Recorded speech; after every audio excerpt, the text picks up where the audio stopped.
First of all, 80% of families in Gaza now rely on humanitarian aid. A what? 80% of families in Gaza rely on humanitarian aid. I didn't hear. Or what? 80% of people in Gaza rely on humanitarian aid. Why? Why? Because they have nothing. They had an opportunity. Israel left. There were greenhouses. But may I finish? There were opportunities to develop an economy.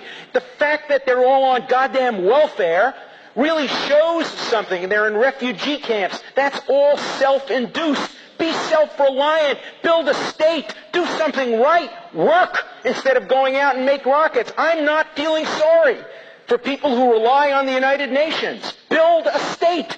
Do something right. Okay, I'm just... Go ahead.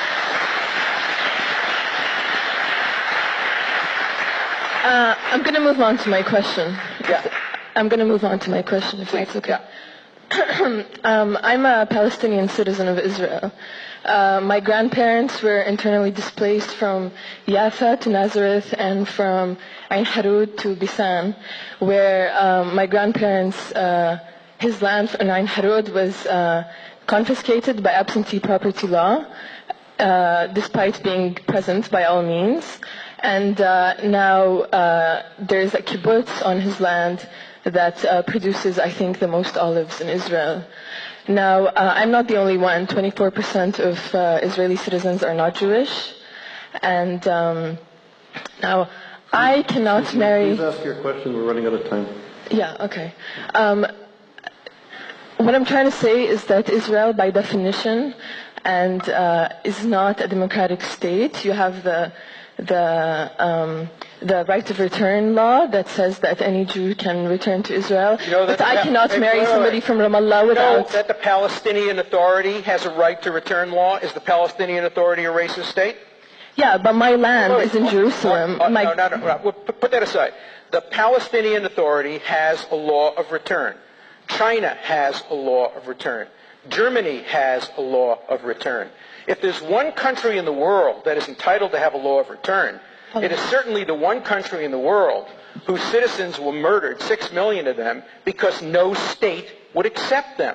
Palestinians are today accepted in many parts of the world. Now, the claim about property is a reasonable claim.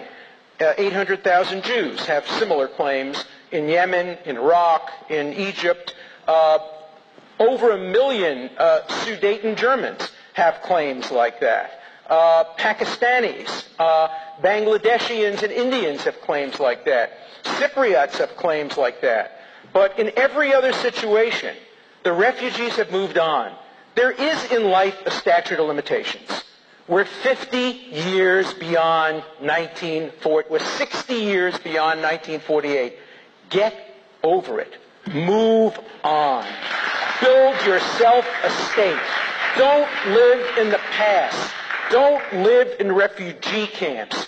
The Jews who survived the Holocaust got over it. They don't walk around with keys to their homes in Poland and in Lithuania and in Yemen.